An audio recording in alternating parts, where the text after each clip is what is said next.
This week on the BackTable podcast. But I mean, if you've lived that, or if you're doing a PAVM and suddenly like the device fails and you got to go fetch the plug or whatever in another artery, then I think like you need to take a moment, and whether that moment is you need to go home or whether you need to do supervise a pick or place it or do a paracentesis. I think like most people will not say that. They won't be like, listen, Sonny, I just had a crappy case. Can I like go read out some film or can I go, do the pick line? I think most people will be like, yeah, man, I'm okay. Like I got this. I'll dilate the SVC, no problem. So, but I think that's bad. You're human in one nature and you just made an error. And then the next minute you're asked to be superhuman and forget about that mistake.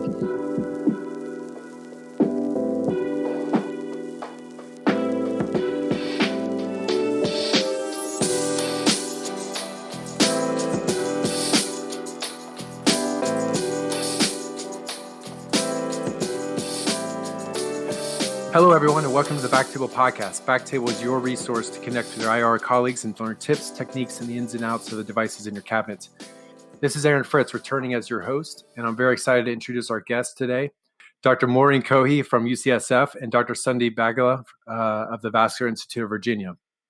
Welcome, guys. But before we dive into our topic today, just want to say a quick word from our sponsor, RadPad. RadPad was developed by physicians for physicians. Clinically proven radiation protection during cine and digital subtraction angiography. Don't bet your career or your health on anything less. Trust RadPad radiation protection shields for all your fluoro-guided interventions. See radpad.com for more information and contact info@radpad.com for a free radiation evaluation and a no-brainer radiation protection cap. And let them know that you heard about it on the BackTable podcast. And before we get into our topic, I just real quick, Sonny and Maureen, do you guys use anything special for radiation protection, or do you use the RadPad materials? We use the RadPad. Oh, you do? Oh, cool. Do you guys have? I just got the pads that you actually put on. Like if you're doing a long case, you put it right in front of you. But do you guys do anything else beyond that? I would have figured Maureen, being in teaching place, is using residents and fellows for radiation protection. But the controlling part of me won't allow that. We actually published a series in JVIR using RadPad demonstrating the decrease in radiation to the operator and overall radiation using the RadPad. So I truly believe in it. And I think that we should be using it in every case. I think it just comes down to resources and time, which is unfortunate as always. Well, very cool. Well, Sonny, if you guys are interested, check out, the radpad.com. They'll come and do a free radiation evaluation and give you some free radiation caps if you guys are interested. But let's get into the topic today. This is a very important topic that Sonny, Maureen, and I had gotten into when we were hanging out chatting at SIR, and we thought it would make for a great discussion on the podcast. And like Maureen said, we see as IRs, we're posting a lot and kind of boasting a lot about our successes and showing these crazy cases on social media, but you don't see as much of our failures. And it is something to learn from, and not just to learn from, what not to do technically, but also how do you deal with that? Because it does haunt you and it can last for a while. And how do you turn that around and make it a positive thing and learn from it? And also, how do you help your colleagues who might be going through the pain of a bad complication? So there's two parts I wanted to kind of cover in this podcast. One is the immediate effect of a complication. How do you talk to the patient and their family and give them, an honest, clear answers and information about what happened? And we'll get into that. And then the second part I want to get into is dealing with that, yourself, that internal disappointment, the anger, the fear, the doubt that comes with the experience of a patient complication. So first, I was going to ask you, Maureen, if you can, you're at an academic institution, do you guys have, any sort of protocols in place? If something, a bad thing happens in a patient, what's sort of your first step? Thanks, Aaron. And I just wanted to reiterate how important this topic is, very close to my heart, because I have been on both sides of this as the operator supervising a terrible, terrible fatal complication and a family member of someone who had a complication. But I think that to be quite frank, the interventional radiology division doesn't have a set protocol. We just follow what UCSF Health puts forward, and I think it's a pretty functional kind of algorithm where if a complication occurs due to an error of some sort, then it gets kind of escalated up the chain to the associate chair of quality in the person's department. And then there's a proper investigation that's really put together and led by the associate chair of quality. In our department, we're lucky in that that person's my partner, Pallav Kohli, who is an interventional radiologist. And direct communication with the CMO of the hospital occurs, Adrian Green, and that it's decided whether the case needs to be escalated further. And then there's definitely, if there was an error, the case is then presented at root cause analysis, and the individual and the people who are involved are invited to attend. And based on that, steps are made to ensure that error does not occur again. I mean, that's a very simplified version. And in certain cases, where an quote never event occurred, such as an air embolism, retained foreign objects, things like that, then it mandates a report to the state of California, and that requires its own set of investigation and reporting. Again, depending on the complication and the effect, there's a whole separate discussion with regards to the physician and, whether the chair gets involved or the chief gets involved, and, making sure that this doesn't happen again. There are support systems that are offered to the faculty and the trainees who are going through this. We have a pretty robust program, and you can go and it's called the Faculty and Staff Assistant Program, or FSAP, and you can go and discuss what happened and get support. Yeah. Did anybody get some serious bout of anxiety after hearing Maureen describe that whole process? Right. Yeah. I did have a follow-up question for you, Maureen, but real quick, Sunny, you and I are in private practice and basically practicing in OBLs. Do you guys have something set up for your institution? So it's interesting you say that. So in my previous experience for about 9 years or so, I was in a private practice, but in a hospital-based environment, and then now in an OBL. And interestingly, there's not much in the way of difference between the two. In the hospital base, if it's an error, like we called, for our terminology, for our hospital, was a red rule violation, we would, just like the complications that Maureen mentioned that are necessarily reportable, for example, we would go down the same avenues that Maureen mentioned, probably with less in the way of resources, being in private practice, and not having, the degree of, hierarchy, I'd say. We primarily would get, say, risk management involved, department chairs, occasionally other department chairs if the patient had crossover from one department like interventional radiology to surgery or other departments. But in the current environment, similarly, we have a process for reporting state regulated complications like retained foreign bodies, things like that, radiation exposure, et cetera.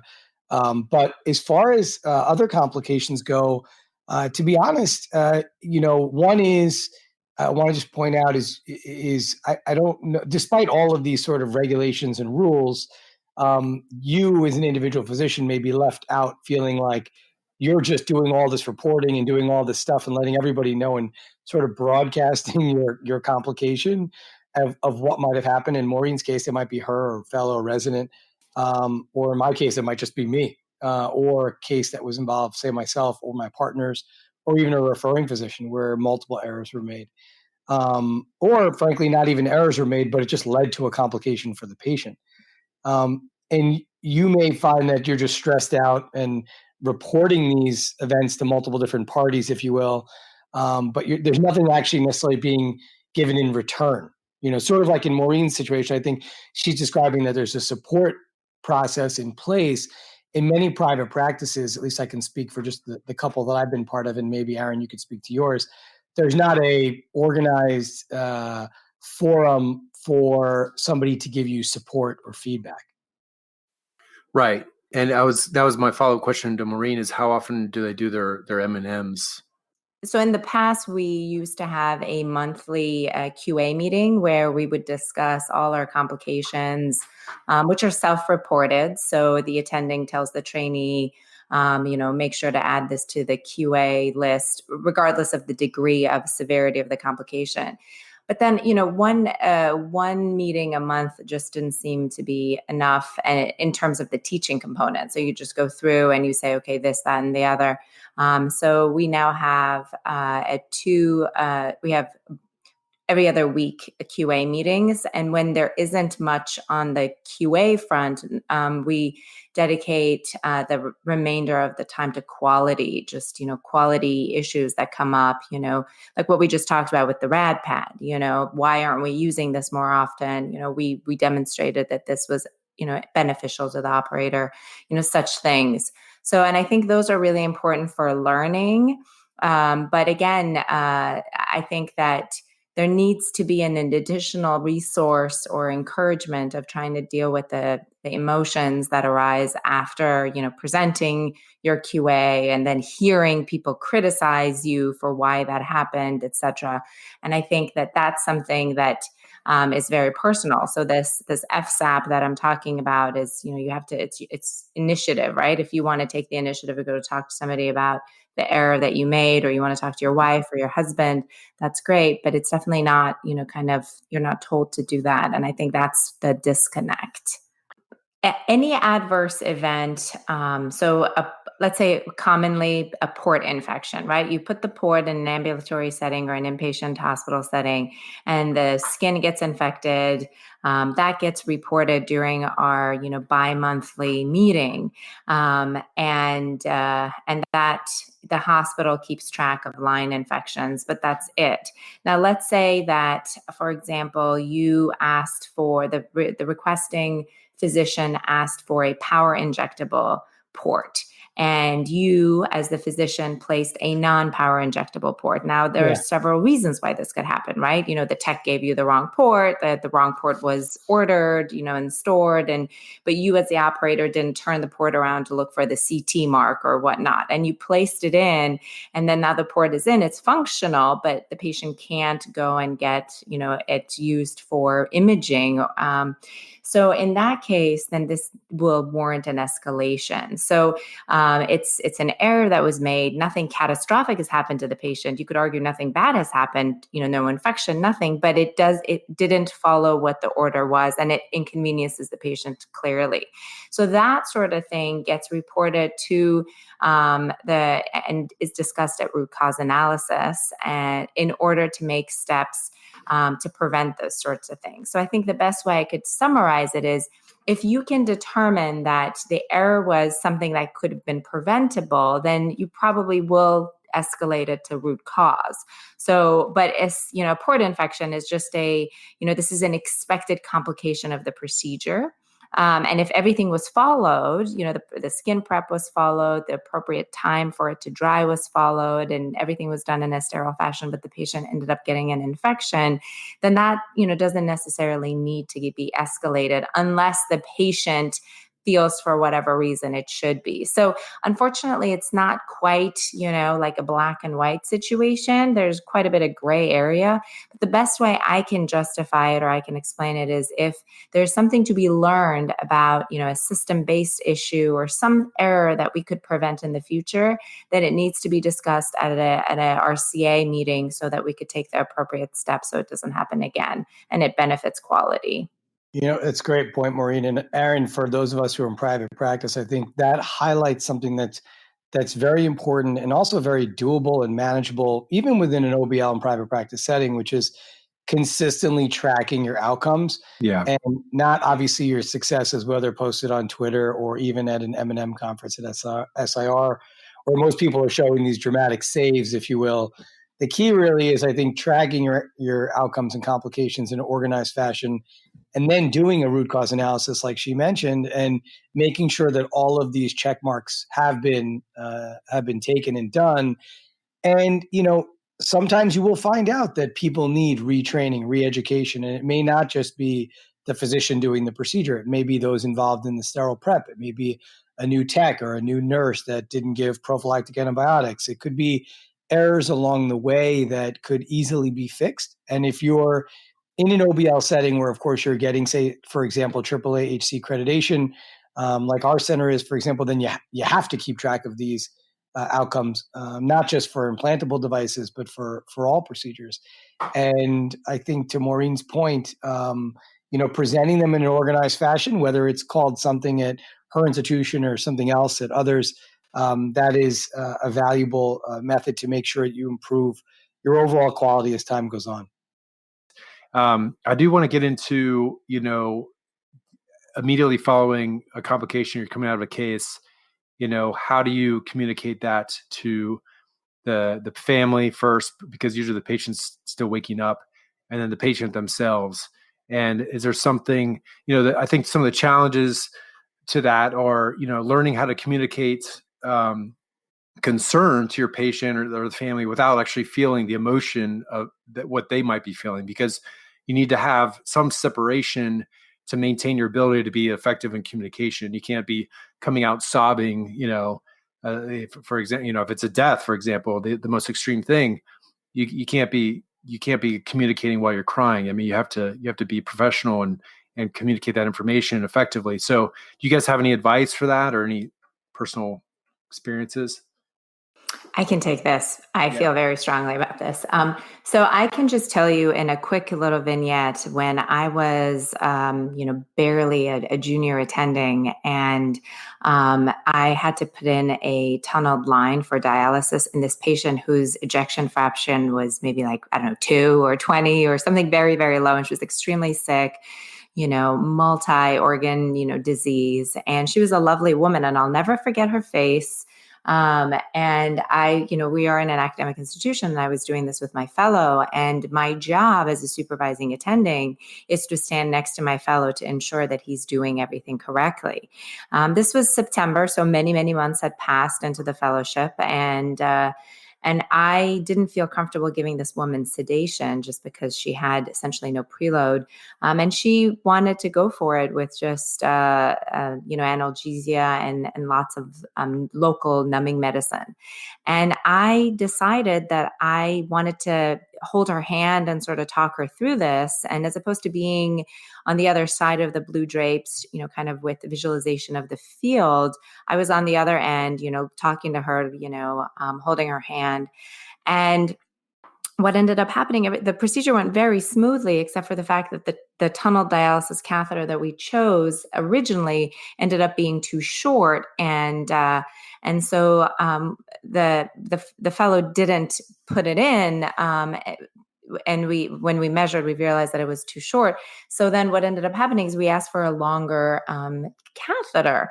And so a new catheter was dropped onto the table, and I wasn't there to prep it, and I just assumed that everything was going to be fine.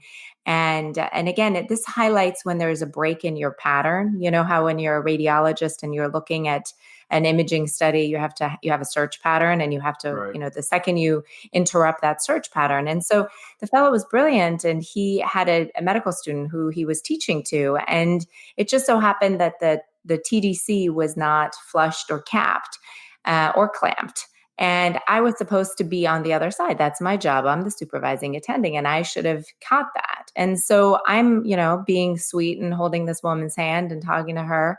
And the fellow goes on and puts in the catheter, and the tip is a little too long. It's a little too deep in the RA. And so all I say is, can you pull it back? And so I think, you pull it back, and it looks great. And then what's told to the patient is, okay, take a deep breath and hold your breath. And so she takes a breath, and I can hear from the other end of the table, the sucking sound of an air embolism going into this 13.5 French, catheter. And that's sort of when I knew that this was going to end really badly. And I mean, if you've ever been in a situation where someone gets a terrible air embolism, I mean, it's exactly what happens. They have this devastating, painful feeling like they're going to die, because they have essentially outflow of blood out of their heart. And she, and I knew right away what had happened, and I went over there, and again, that was completely my fault. And so I notified everybody. I called a code before the code even happened, which, and again, this is sort of, you never train for this, I was UCSF trained, and nobody told me what to do. So I just called the whole world, and they arrive, and the patient is barely making it, and then she crashes, right? And you can just imagine, in a dialysis patient with very low EF, she has zero reserve, even if a little air embolism got in there. And so I was very forthcoming with the whole team. I was like, it's an air embolism, let's put her on DQ. But she was huge, she was very large. She was morbidly obese, and it was very unsafe to move her with our tables. So they resuscitated her, and they were able to get a pulse back, and, everything, intubated her, send her to the ICU. And, here I am, I'm a brand new young attending. I just, and I was running the board that day. And I had to feel, terrible for my fellow, who of course takes this on him, and the poor medical student who just, probably doesn't want to do IR ever again. And I don't know what to do, and so I sort of felt like, well, what's the next step? And I called my chief, who was away, and he said, well, you need to talk to risk management. And I was like, I didn't even understand what risk management was. And so trying to find that number was challenging. And thankfully I had another attending who was older, and he connected me with who I had to speak. And then I had to document in the chart what happened. But again, what do you say? Do you say, I gave somebody an air embolism, I was unsupervising, this terrible thing happened? Again, nobody told me what to do. So I had to sort of write, what happened in my own words. And then before I knew it, the nurse comes to get me, and she's like, the next patient's ready in your room. And it was an SVC dilatation. Oh. Possibly, you could argue, not the best case to go into after you knew it. Right. And so I was like, okay, Maureen, put your big girl panties on. Let's go with it. We'll figure this out. And it's interestingly, I sent my fellow home because he was very distraught, but I just stood there, and I, inflated, I don't know, a 14 or a 16 millimeter balloon in somebody's SVC, thinking to myself, like, is it going to be round 2? I mean, I'm a lot, it's comical at this point, but I mean, it wasn't. I wanted to go home, and I was, dealing with consults, and it didn't even occur to me that I should go home or somebody else should step in. And I just finished the day, and I remember, got in my car, and I called, my mentor, Ernie Ring, and he picked up, and I started sobbing. And that was the first time he was like, why didn't you go home? Did you talk to the family? And I was like, oh my God, I haven't even talked to the family. This was their mother, and something devastating happened. And I mean, by the time I was done with the day, which was 7, 8 o'clock, the last thing I wanted to do was to relive it. So there was no disclosure. And so by the next day, I had spoken to the person in charge of risk management who taught me that I needed to disclose. So by the time I got to meet with the family, which was the afternoon of the next day, they already knew what the word air embolism meant. So, I mean, that's not a word that, is typical in colloquial language. So I wasn't even the one that gave them this news. I felt even more ashamed, the patient ended up doing okay for a week, and then unfortunately had a PE. They thought a PE, they heparinized her, and then she had a massive intracranial hemorrhage, and they withdrew support. And this went, as far as it could go, from the description I gave you, because an air embolism is a never event. The patient, expired. There was, definitely, litigation and just I experienced the whole thing, as a brand new junior attending. And I could tell you to this day, I am in the room, like with my eyes wide. I try not to even blink during a tunneled line placement. And I'll never forget that conversation. I was the last person she spoke to, and it was awful. And it took me, and I was ashamed, and I felt, like I was a terrible doctor, physician, person, everything. And I just remember, like, even like I can tell you, I've been doing IR for a long time, and placing a tunneled line is not that hard for me. But it definitely is something I think about every single time a tunneled line is brought up. So that was a long, drawn out way of telling you my story, and that's something that definitely you need to involve risk management. I've definitely been involved in smaller complications where you do a biopsy and the patient bleeds, or and then you have to admit them, and I've definitely been in a situation where I was embolizing a gonadal vein, and the coil dislodged, and I had to go fetch it out of the iliac vein. And I've just learned that you need to disclose things to patients as soon as possible and their families, even if things are fine, because everybody reads their report. And, if you don't tell them things that happened during the case, that could be very bad. And it hurts the patient-physician relationship. So I just have learned a lot from that case.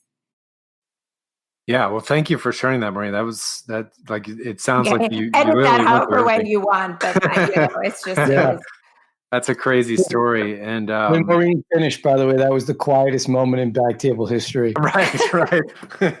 I mean, there's a lot to obviously unpeel her, Aaron and Maureen. Like anybody who's been practicing medicine, not just IR, but especially procedural medicine, can really relate to every emotion you probably felt, not just in that situation, but even as you're telling the story, because there's so much, like I said, to unpeel. It's one, in this particular story, it's the immediate nature of the complication, meaning that this complication is just happened. You're thinking ahead of what the next step should be to do what's right for the patient. And that's amazing. And that's great. But yet it's still so challenging to then go on to the next case, talk to the patient's family, figure out what to do next beyond the immediate life-saving nature, which is what you had to do. But then there's the emotion of how do you deal with it long-term, in terms of not even just like in your situation where you have residents and fellows, and it may not be like a direct error of your part, for example, and it is a known complication of dialysis catheter placement. And although it happened during the actual exchange or whatnot, as it can happen during the, wire to peel away sheath, or the valve can be dysfunctional on the peel away sheath, or it can happen during many, even the access needle. So it can happen during so many steps of this process. You happen to be unlucky enough to hear that air get sucked into the right atrium. But for all of us who have these complications, even those who are not in teaching facilities, where you don't necessarily have a resident or a fellow to blame, just yourself, which is equally or not equally as comforting. I don't know. There's a lot to digest from a situation like that, and to sort of get to Aaron's point, I think too. How do you then, in that immediate situation, pull it together and speak to the patient's family, not just in this, but let's say you do a liver biopsy and there's a small pericapsular hematoma, but you don't really know, is this patient going to be getting an embo, going to surgery, staying overnight? What's really going to happen when you have to go talk to this family? How do you separate yourself, so you're not so, upset about what happened, but able to communicate to the patient's family that, oh my God, there's an untoward event or adverse outcome? I think it's just hard to even imagine. It's hard to answer that question because I imagine that every situation is different and everybody is so unique. I could tell you that I was advised, excuse me, it was told to me that, when in doubt, when you are not sure about how to talk to patients or their families or what to say, just to call risk management and just involve them. But I guess, and I don't necessarily think that's a bad thing. It's not like you're trying, you're CYA or, you're trying to cover something up. You're just trying to ask people who are, this is their job, interacting with patients and their families about complications, how to go about going about doing this. But I think, so that could be, you could do that or you could not. But I think something that it's just taken me a long time to understand that is like, listen, we all show up to work to do the best we can, and things go wrong. And so there is never, ever anything bad about being honest and just allowing the patient and the family to see that honesty of, listen, I was there, I was doing everything I could, and this unexpected thing happened. And I took steps to fix it, and they were not successful, or they were successful and then they became unsuccessful. But overall, I am so sorry. And I think that for me, I think that, I have a very loving family, and my husband is the most amazing, rock for me. But I think I have just learned that honesty with patients is what gets you to at least feel good that you can come home and you can talk about what horribleness happened to you, to your family, or go and get support about that. But I think Maureen, what you point out, sorry, please finish your sentence. Yeah, no, but I think that's it, is that, there is going to be no right or wrong way. Clearly, as Aaron was saying, if you are feeling emotional and, there's nothing wrong with crying, but as Aaron said, there's always a time and a place for it. I mean, I've sobbed over what happened in that situation. But when I was sitting across from the family, who, by the way, were sobbing, I had to hold it together. And I just admitted, I said, listen, we made a mistake. We made an error. It was terrible. And I am so sorry that I wasn't on the other side to prevent it. And I can assure you that it will never happen again. And I think that, because if you're trying to, if your motivation in disclosure to the family or to the patient is try to avoid a lawsuit, that's terrible. That's not why you went to medical school. So you are there to just admit to them, listen, I tried my best. I did everything I could, but I made a mistake. I am human. Human error exists.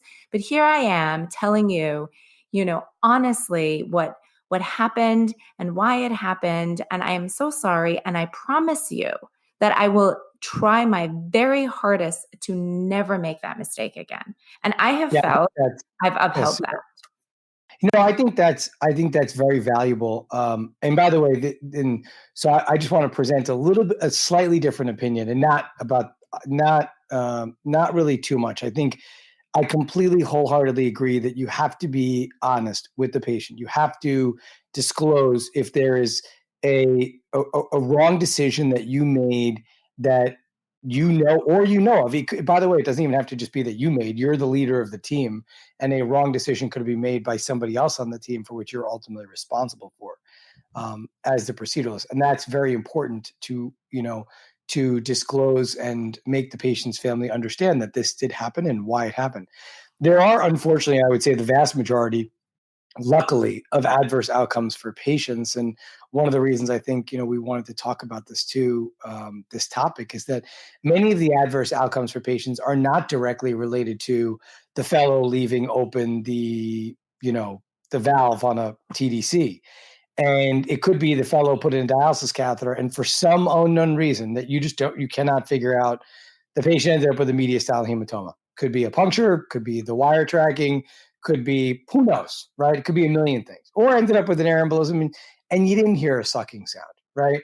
And how you talk to the family, I think, in a situation like that, which tends to be at least in my experience, the majority of situations where you almost can't figure it out. Like you mentioned, the port site infection or a DVT after a laser procedure, and you're not quite sure. You're like, listen, I put my laser catheter below the saphenofemoral junction every time, but I ended up with a DVT. I'm not quite sure why. I mean, I have a picture documenting where my laser fiber is, but why did this patient end up with a DVT? And then they had a PE, and who knows what could have spun downhill from there. I think it's probably equally as important to sympathize with the patient's family as to what they're going through and how they feel. But in that situation, it's your risk management and your malpractice litigation risk management team will tell you that it's important to feel sympathetic to the patient's family, but not necessarily apologize for a mistake, rather than apologize for what they're going through. And I think that might be a subtle difference. It may be irrelevant in a wrong-sided surgery. I mean, if you operate on the wrong side of the body, absolutely, that is something where I made a mistake. We should have been doing this. It's a clearly identifiable, sort of red rule error that was preventable. But there are many adverse outcomes and complications that every day very good physicians go through, surgeons, IRs, et cetera, that you don't know why those adverse events happened. And we still internalize it. We still cry over it. We still avoid those procedures in future. We still try and shift those procedures to our partners and say, you know what, I don't really like doing that procedure anymore because liver biopsies kind of freak me out. You don't really say that, to your partners, but you just sort of, you become a different person because of these complications or adverse events. Even if you don't know why they happened and you did what you thought was a reasonable professional job at the time, or everybody thinks you did a professional job at the time, and still these untoward events happen, I think it's really important to, when you go to have that conversation with the patient or family in those situations, which I think we have to use sort of a distinction between the red rule violations, let's call them, and the or the preventable errors, and the ones that are just adverse events that you just don't know why they happened. I agree with you, Sunny, because I think that, every procedure we do has an expected complication. So, I mean, it's not to say we don't feel badly when we give a patient, or as a result of something that happens during the patient's experience in IR, the patient ends up getting a port infection, but that is an expected complication, or it is an expected complication to get a hemorrhage after a liver biopsy. But I think, if you biopsy the wrong lesion, for example, as you said, in the liver, then that's an issue. And so I think as you nicely put it out, or discussed it, if it's a preventable one, then, or if it's an expected one, then I think you don't have to necessarily be so apologetic. You just kind of have to be sympathetic. It's like, listen, I mean, I still say I'm sorry, but it's like, I'm sorry you're going through this, but hopefully we've brought, this was brought up during the informed consent process, and the patient's not surprised. I think I've certainly had situations where, device failures, for example, is one, where, I mean, presumably any device can fail, but you just never think that it's going to be, on you. And then, I mean, what do you do in those cases? You're like, listen, I've declotted, hundreds of fistulas, but on this one, the device just detached, and or the tip of the occluding balloon detached, and it's somewhere in your pulmonary artery, and I could tell you it's not going to do any harm to you, but it's technically now a foreign body, and I think so. Yeah, I think that those are the really hard ones, right? Because in the informed consent process, you don't talk about device failures and exactly, and things like that. So I think that. But I guess the other thing that you mentioned too is that, and I think you kind of get towards, I don't know, 10 years out of your career, and when you've kind of been through a lot of this stuff, or have watched your family or your friends and colleagues go through it, that you sort of look at the patient and the whole litigation part separately, even though, clearly, they're intimately related. And you sort of just want to, like, again, what I just do, or what I tell my trainees is you just kind of want to get to the patient or the family as soon as possible and be like, listen, like, I'm equally shocked as you that the tip of this, Fogarty balloon or whatever, that the little part of it that I don't even understand why it exists, like, got detached. And I tried to retrieve it, and I used, like, I don't know, 10 snares. And in the process, it's now somewhere in a tiny branch of your PA, and you're going to be totally fine.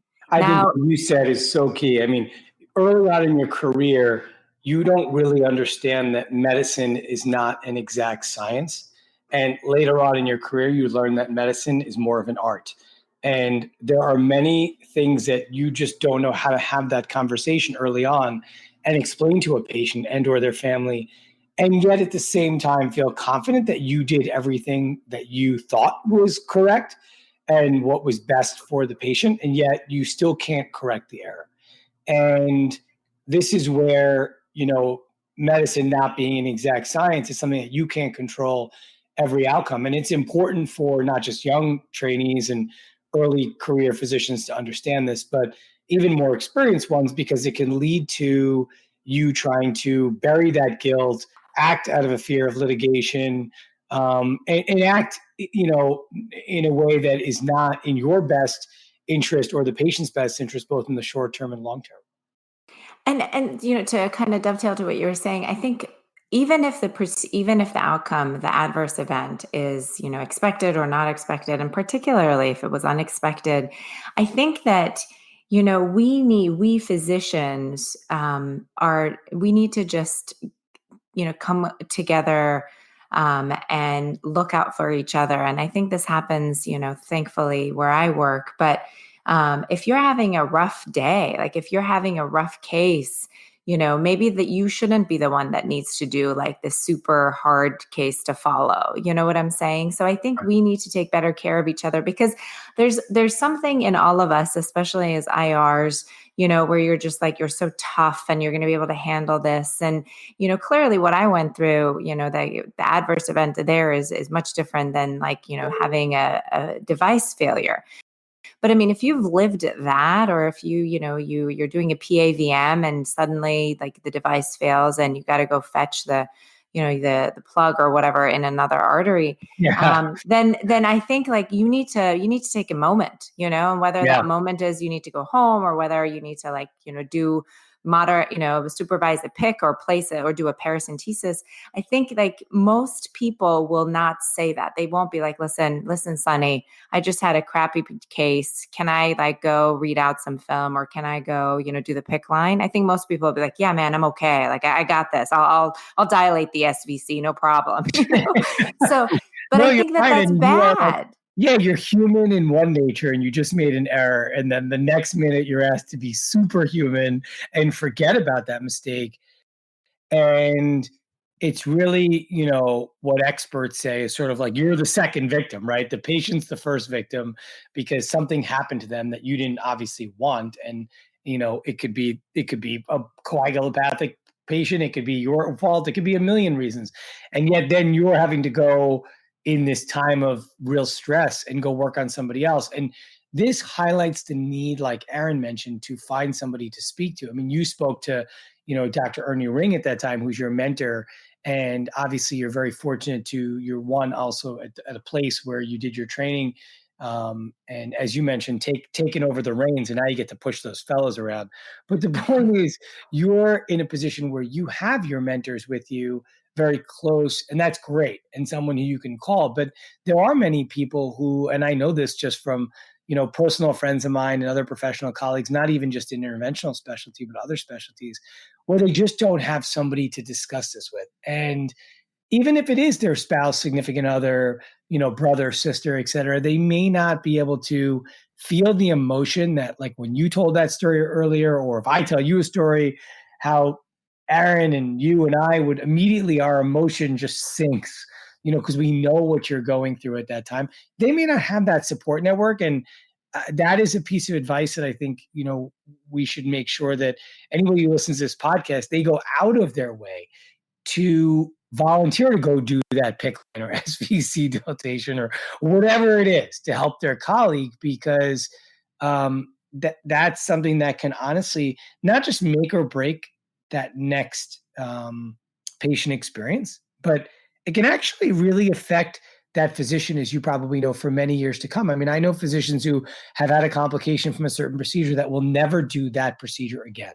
And they will walk away from it. They will not do it. And they will say, you know what, this is something that I don't feel comfortable with. And it could be because they didn't cope properly.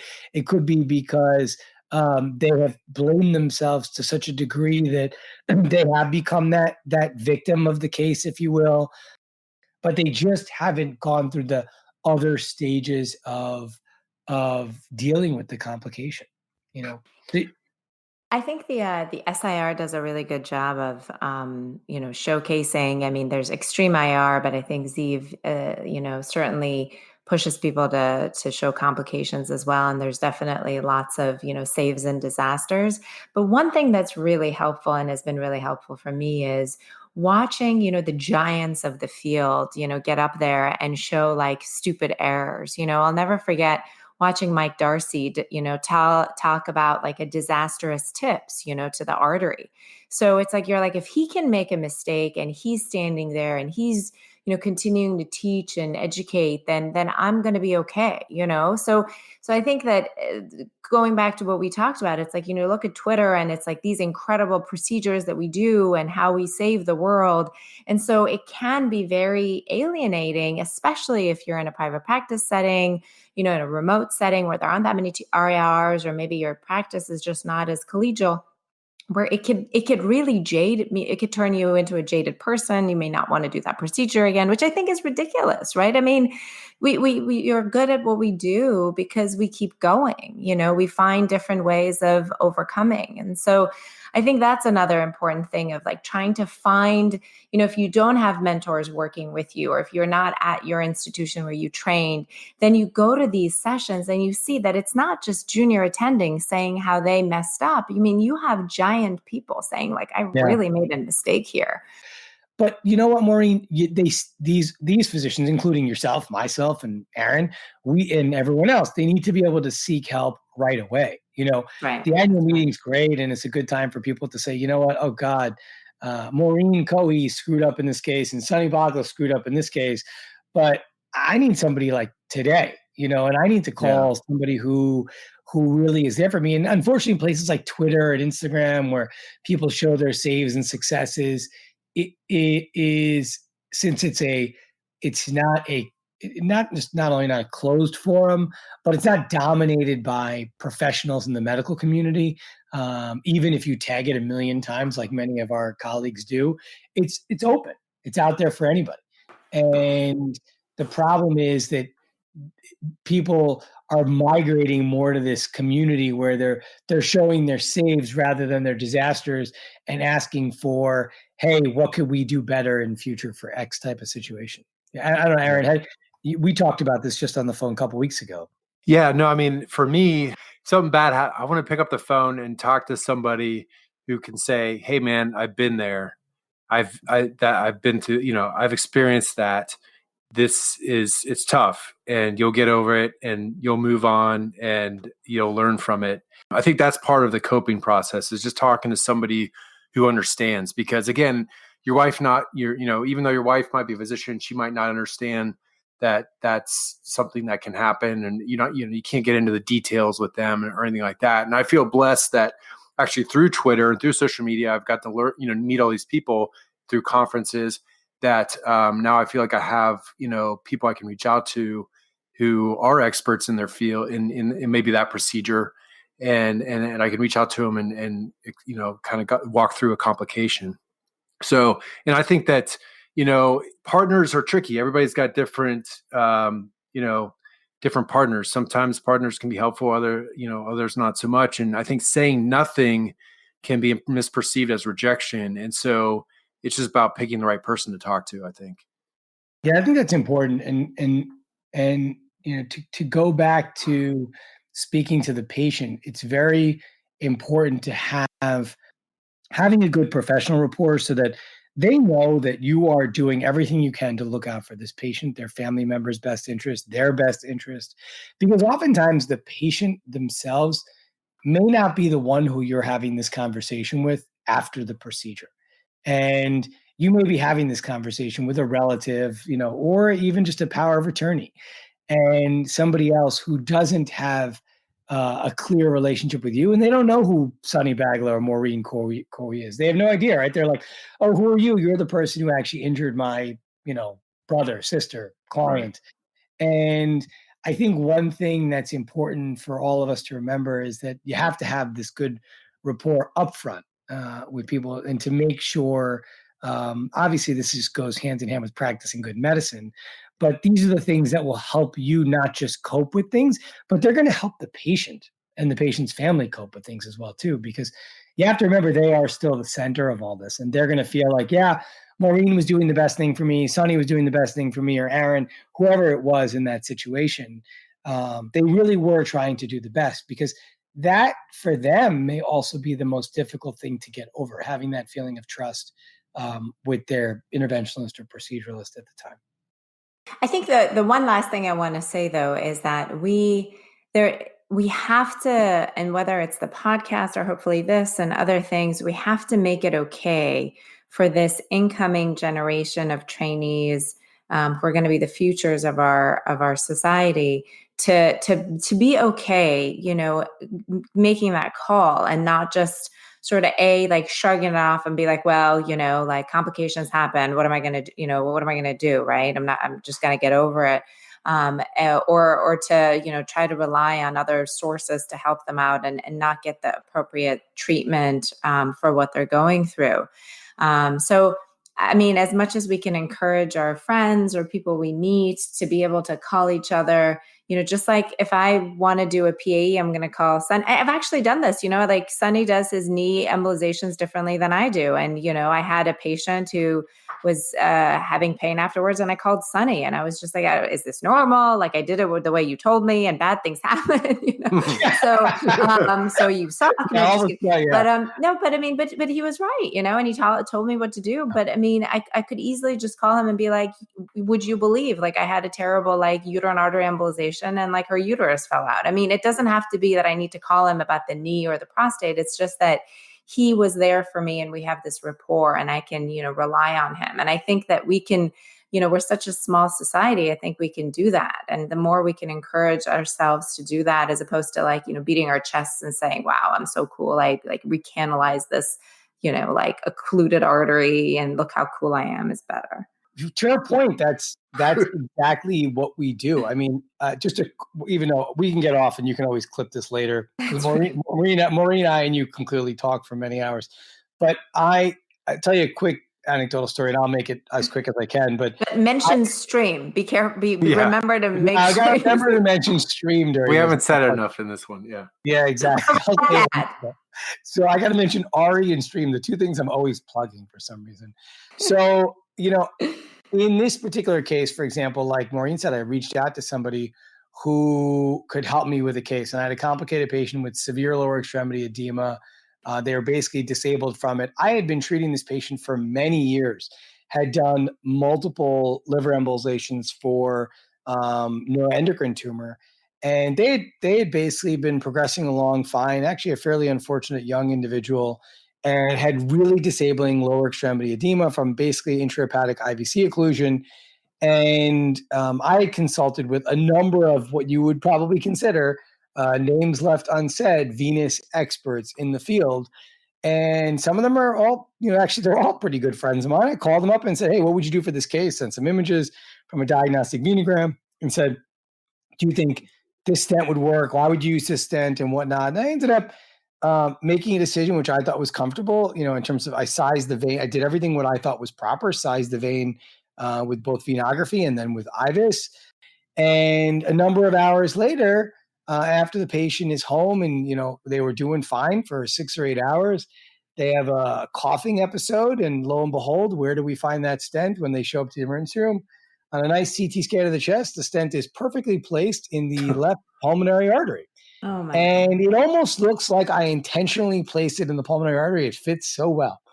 And In fact, the thoracic surgeon, the cardiothoracic surgeon, called me from that hospital, who knows me very well. And I think this goes to Maureen's point, I think earlier, and your point earlier about conversing amongst specialties and physicians, and even within our small community.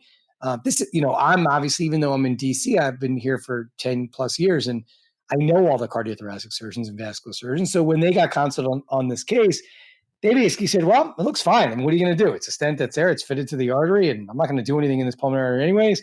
Patient's fine. Just send them back and put a longer stent in. Something so simple and easy.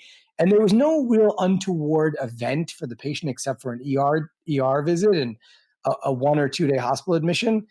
But nonetheless, it was so traumatic that for myself, I felt like, oh my God, that I picked the wrong stent, the wrong length.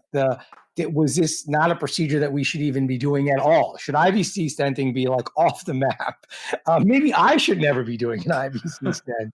But in that type of situation, if you run into this and you're a young attending and you don't know what to do, it is very hard to disclose this to your partners, if they're not very supportive by nature.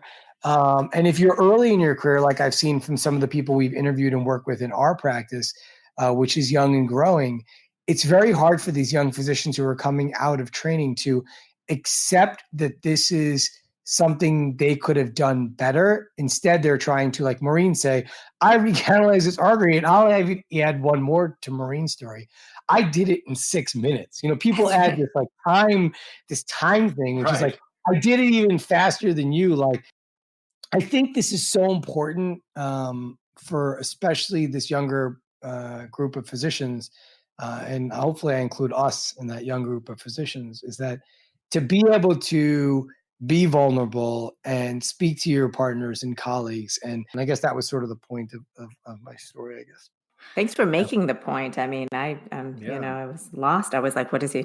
Just kidding. Well, Maureen, that's what happens on a Sunday afternoon. Yeah, no, I think it's such a good point. I think, we can go on for hours on this, but it's so true. And I think that there is a hostile environment that goes on in certain places and certain practices, and it unfortunately kind of breeds this. And I don't know what one does to avoid it. Well, guys, I think we covered a lot today. And if you guys enjoy the show, please check out the rest of our podcasts. You can find them on BackTable.com, or you can find them on, we're on several platforms, iTunes, Spotify, Stitcher, amongst others. And we're also available, you can find all our podcasts on JiggleMed, the JiggleMed app, which is a great app for docs and healthcare providers. And we happen to have the founder, Sandeep Bagla, on today. And Sunny, any new updates on the app? Yes, thanks, Aaron. We thanks for talking about. What's nice about it, I think, is obviously it's more of a closed knit community in terms of healthcare providers, people in the medical device pharmaceutical industry, but really active with streaming live cases. So we've been doing that, whether it's prostate, shoulder, knee, you name it, and more cases to come, even a live TAVR case. But we are working to add more specialties and verticals. So you're going to be seeing soon that not just a forum, which is interventional radiology specific, but interventional cardiology, podiatry, ortho, primary care, that should be coming over the next 3 to 6 months, which is what we're working on right now. And so hopefully that'll be a great addition to the educational platform that you guys are also providing in the IRAD community. Cool. Well, thanks again for coming on, and we'll see you next time. Thank you so much. Have a good Sunday.